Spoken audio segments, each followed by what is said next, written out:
नमस्कार माझ्या लाडक्या बहिणींनो, स्वागत आहे तुमचं गव्हर्नमेंट गुरु न्यूज मध्ये। बहिणींनो, आज तारीख आहे 23 फेब्रुवारी सोमवार। शनिवार रविवार बँकांना सुट्टी असल्यामुळे आणि अर्थ मंत्रालयातील काही प्रशासकीय बदलांमुळे जानेवारीच्या हप्त्याला उशीर झाला होता, पण आज सोमवारपासून वितरणाला मोठी गती मिळण्याची शक्यता आहे। महत्त्वाची बातमी अशी आहे की अनेक ठिकाणी जानेवारी आणि फेब्रुवारीचे 2 हप्ते मिळून एकत्रित 3000 रुपये मिळणार असल्याची चर्चा आहे। आजच्या या 3 मिनिटांच्या व्हिडिओमध्ये आपण 18 फेब्रुवारीचा तो नवीन GR आणि 86 लाख बहिणींच्या अपात्रतेची सत्यता काय आहे हे सविस्तर पाहणार आहोत। बहिणींनो, 18 फेब्रुवारी रोजी सामाजिक न्याय विभागाने एक अत्यंत महत्त्वाचा GR काढला आहे। या GR मध्ये स्पष्टपणे सांगितले आहे की संजय गांधी निराधार योजना आणि श्रावणबाळ योजनेचा लाभ घेणाऱ्या महिलांना लाडकी बहीण योजनेचे पैसे मिळणार नाहीत।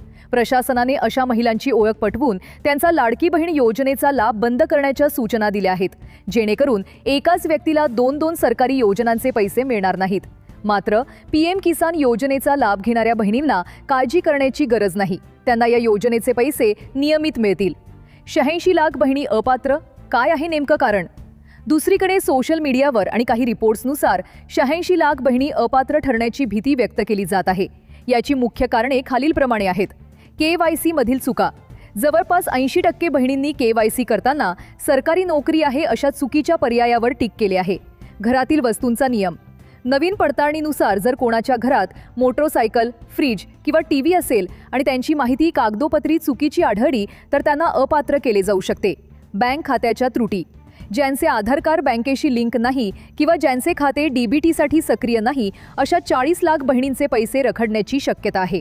बहिणींनो, निधीची अजिबात कमतरता नाही। प्रलंबित हप्त्यांसाठी सरकारने 98 कोटी रुपयांचा निधी आधीच मंजूर केला आहे। अर्थ मंत्रालयात नवीन अर्थमंत्री आल्यामुळे काही प्रशासकीय फाईल्सना मंजुरी मिळण्यास वेळ लागला होता, पण आता तो मार्ग मोकळा झाला आहे। आज सोमवार असल्यामुळे बँकांचे कामकाज पूर्ण क्षमतेने सुरू होईल, त्यामुळे आज दुपारनंतर किंवा उद्या सकाळपर्यंत तुमच्या मोबाईलवर 1500 किंवा 3000 रुपयांचा मेसेज येण्याची दाट शक्यता आहे। योजना बंद होणार असल्याच्या अफवांवर अजिबात विश्वास ठेवू नका। बहिणींनो, लाडकी बहीण योजनेच्या जानेवारीच्या 19व्या हप्त्याला उशीर होण्यामागे एक तांत्रिक किंवा प्रशासकीय अडचण आहे।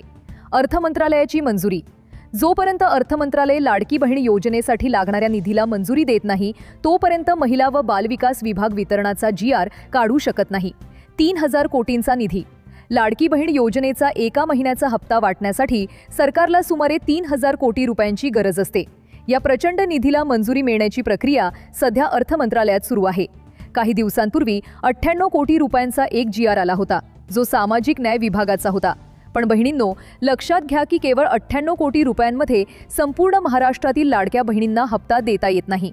लाडकी बहीण योजनेसाठी दर महिन्याला हजारो कोटी रुपये लागतात। जोपर्यंत नवीन अर्थ मंत्रालय, ज्याची सूत्रे सध्या मुख्यमंत्री देवेंद्र फडणवीस यांच्याकडे आहेत, या 3000 कोटींच्या निधीला अधिकृत मंजुरी देत नाही तोपर्यंत आदितीताई तटकरे यांचा विभाग हप्त्याचे वितरण करू शकत नाही। आजच्या व्हिडिओच्या माध्यमातून आम्ही सरकारला आणि मुख्यमंत्री देवेंद्र फडणवीस साहेबांना विनंती करतो की लाडक्या बहिणींना 2 महिने वाट पाहायला लावू नका। जानेवारीचा हप्ता मिळणे हा बहिणींचा हक्क आहे आणि त्यासाठी निधीची मंजुरी लवकरात लवकर मिळणे गरजेचे आहे। आज सोमवार असल्यामुळे मंत्रालयातून काही सकारात्मक हालचाल होण्याची दाट शक्यता आहे। जर आज निधीला मंजुरी मिळाली तर उद्या किंवा परवापर्यंत आपल्याला वितरणाचा अधिकृत GR पाहायला मिळू शकतो। तर लाडक्या बहिणींनो, आज तुमची पहिली जबाबदारी म्हणजे आपल्या बँकेत जाऊन आधार लिंकिंग तपासा। जर तुमची KYC अपूर्ण असेल तर ती 31 मार्च 2026 पर्यंत दुरुस्त करण्याची संधी तुमच्याकडे आहे। तुमचे पैसे आले आहेत का आणि तुम्ही कोणत्या जिल्ह्यातून हा व्हिडिओ पाहत आहात हे मला कमेंट बॉक्समध्ये नक्की सांगा। ही माहिती महाराष्ट्रातील प्रत्येक बहिणीपर्यंत पोहोचवण्यासाठी व्हिडिओ शेअर करा आणि गव्हर्नमेंट गुरु न्यूजला नक्की सबस्क्राईब करा। धन्यवाद।